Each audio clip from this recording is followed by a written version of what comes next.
अल्हम्दुलिल्लाहि वहदहु ला शरीक लहु वस्सलातु वस्सलामु अला मन ला नबिय्य बाद। हदीस पाक में यौम अरफा के रोज़े की बहुत फजीलत है।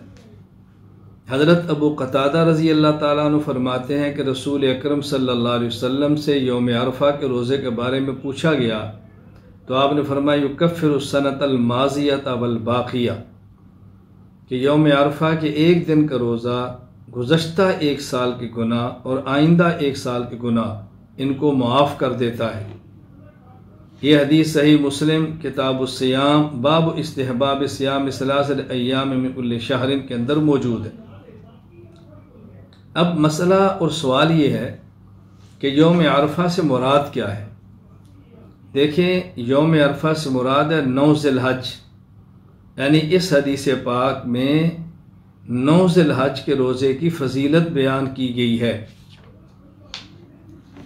बाज़ अहादीस में बिल्कुल सराहतन 9 ज़िलहज का तज़किरा मौजूद है कि नबी करीम सल्लल्लाहु अलैहि वसल्लम ने 9 ज़िलहज के रोज़े की बात फरमाई है।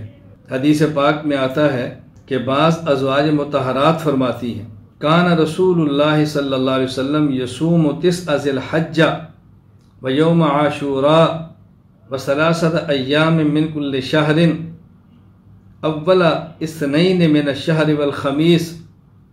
यह हदीस सुनन अबी दाऊद किताबुस्सियाम बाबुन फी सौमिल अशर के अंदर मौजूद है कि रसूल अकरम सल्लल्लाहु अलैहि वसल्लम 9 ज़िलहज का रोज़ा रखा करते थे। तो यौम अरफा से मुराद 9 ज़िलहज है।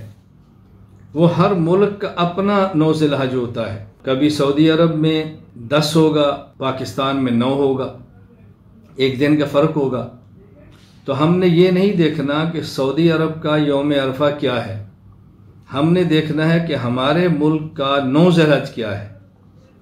क्योंकि रसूल अकरम सल्लल्लाहु अलैहि वसल्लम ने जो रोज़ा रखने की तलकीन फरमाई है वो अहादीस में है कि सूमू लिरुयतिही व अफ्तिरू लिरुयतिही, रोज़ा चाँद के एतबार से रखा जाता है और चाँद ही के एतबार से रोज़े ख़त्म किए जाते हैं, यानी ईद आती है।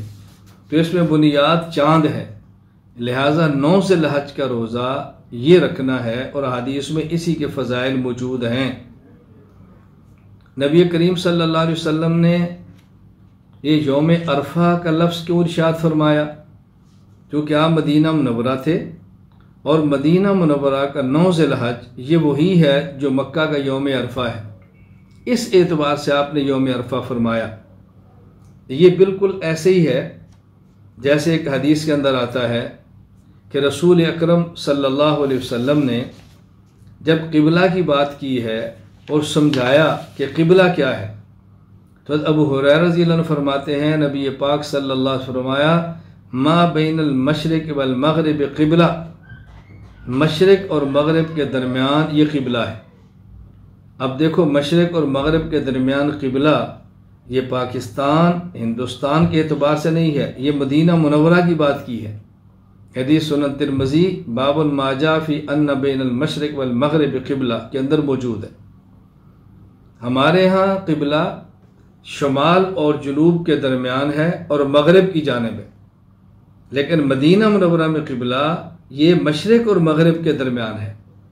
तो ये जो अल्लाह के नबी ने बात फरमाई है ये मदीना मुनव्वरा के एतबार से फरमाई है।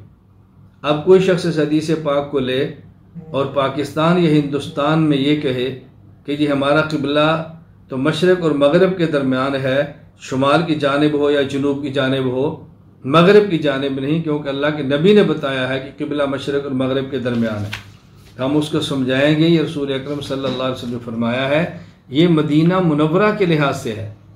इसी तरह अल्लाह के नबी ने जो यौम अरफा की बात की है ये मदीना मुनव्वरा के लिहाज से है, वगरना यौम अरफा से मुराद ये सऊदी अरब मक्का मुकरमा का यौम अरफा नहीं, बल्कि इससे मुराद यौम अरफा यानी हर मुल्क का 9 ज़िलहज है। इसको अच्छी तरह से नशीन फरमा लें।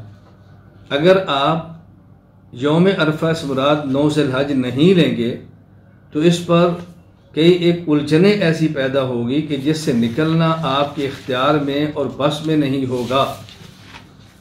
मसलन अब देखिए वो ममालिक कि जिन में और सऊदी अरब में बहुत ज़्यादा फ़र्क है, वहाँ आप क्या करेंगे? मिसाल के तौर पे आप सऊदीया को देखें और कैलिफोर्निया को देखें, अब इनके दरमियान कितना फ़र्क है। यहाँ वो एक दिन आगे हैं, यानी सऊदी अरब में रात होगी, सऊदी अरब में दिन होगा तो वहाँ रात होगी। तो अगर वो यौम अरफा सऊदीया के मुताबिक रोज़ा रखेंगे तो इसका माना कि वो रात को रोज़ा रखेंगे, क्योंकि उनका सऊदी अरब का यौम अरफा दिन होगा और वहाँ रात होगी। तो आप कैसे ये तत्बीक दे सकते हैं? इसलिए ज़रूरी है कि इस बात का ख्याल किया जाए कि यौम अरफा से मुराद 9 ज़िलहज है, वगरना उलझने पैदा होगी और अमल करना मुमकिन नहीं होगा।